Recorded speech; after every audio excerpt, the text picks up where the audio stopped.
Hello and welcome back to my channel.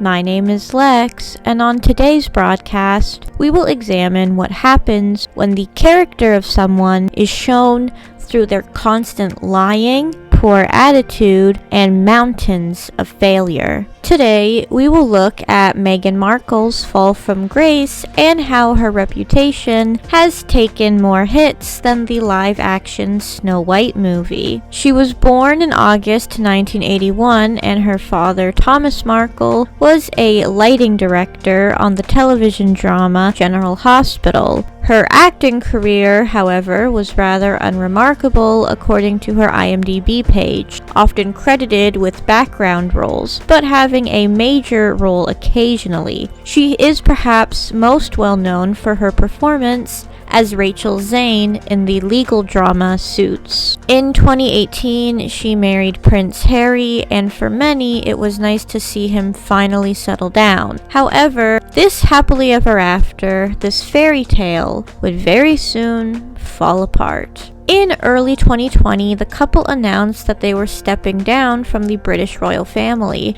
echoing the shaky departure of Wallis Simpson and the disgraced Edward VIII in the 1930s. People were surprised. This was something that was unprecedented, that hadn't been seen for a very long time. It appeared to be a mutual agreement between the family and the couple, and people just assumed that they'd live in a private estate in the English countryside somewhere, but were very, very mistaken. In 2021, the infamous Oprah interview was released not long before the passing of Prince Philip at the age of 99. Markle, who did most of the talking, claimed that her son was unable to get a title and that she and Harry got married earlier than the actual wedding. She also claimed that the palace didn't defend her. These claims were then debunked. Titles are given out based on royal protocol, and it has been this way for centuries. Archie, at the time of his birth, was not the grandson of a reigning monarch. He was the great-grandson of the monarch. Once Charles became king, this meant that Archie and Lily were eligible to receive titles if their parents so wished. Princess Anne's children don't have titles, and she was the daughter of a reigning monarch, but she wanted her children to have a normal childhood without the pressure she had been brought up in. We also live in a world where supercomputers are in our pockets. If she wasn't sure about royal protocol and how the title system applied, she could have either asked a staff member or Google it like the rest of us do.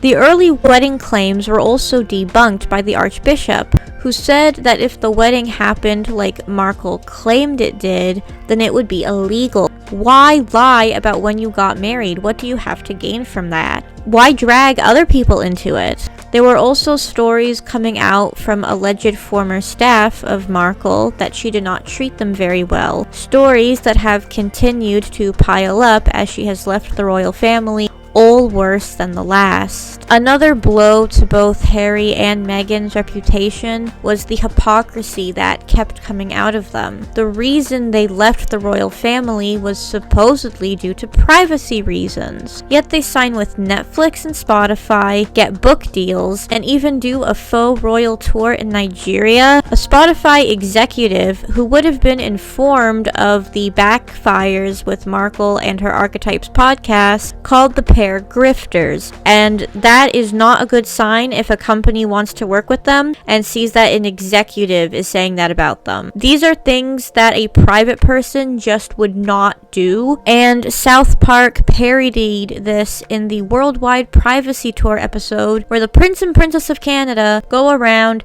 and yell at everybody to leave them alone. I guess the definition of privacy has changed since 2018. The Spotify podcast also had lukewarm reviews from people on YouTube. The Markle Netflix show has almost 200,000 dislikes and was delayed, and her attire during the Nigeria tour was not appropriate for a majority Muslim country. The clip where Meghan mocks bowing to the Queen and British customs was also not received very well, and it shows that she is not the most diplomatic person. If you are visiting somewhere or marrying someone whose culture differs from yours, it is your responsibility to honor those traditions. And from how she presented herself, it seemed like she did not care about it.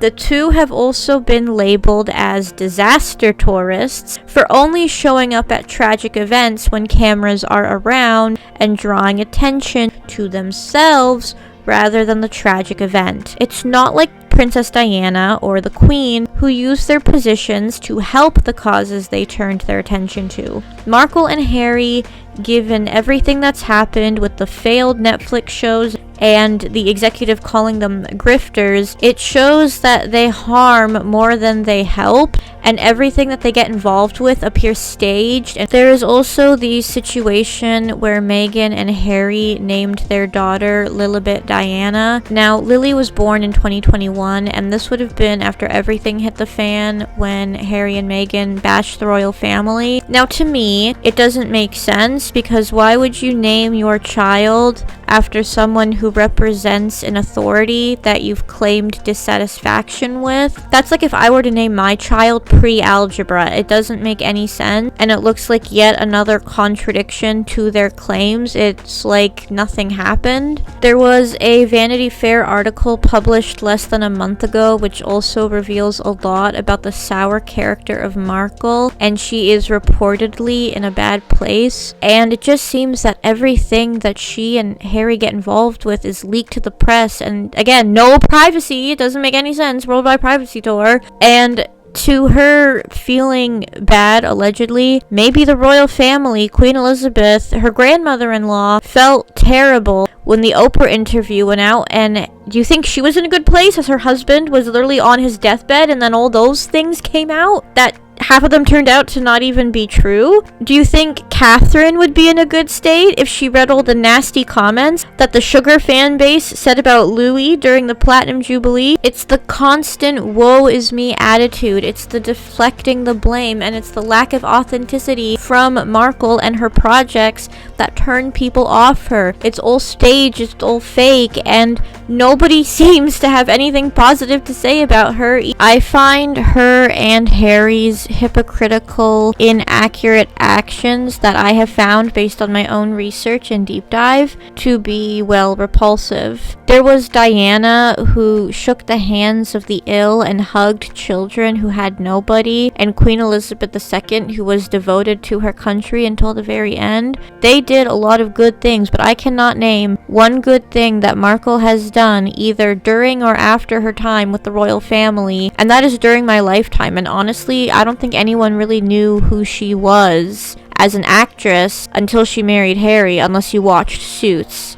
Now, to draw into comparison, Grace Kelly was an actress, and she also married a prince, but she was able to adapt to her new duties and is still fondly remembered as both an actress and a princess. Markle, on the other hand, I don't hear much about her acting career aside from Suits. Her reputation is down the toilet due to all the dirty laundry that has piled up against her over the years, and from the Netflix comments, the public is downright sick of it, and I don't think that she can recover her reputation at this point. This entire situation almost perfectly mimics what happened with Wallis Simpson, and Wallis Simpson for a very long time was not able to recover her reputation. Now, if you excuse me, I am going to go play Dreamlight Valley and wonder why people like this are famous.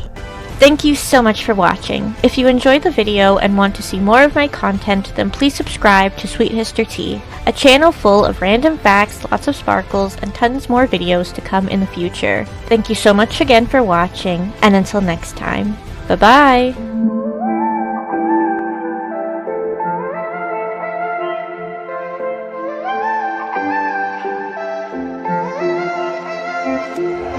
There's a part of myself I'm missing.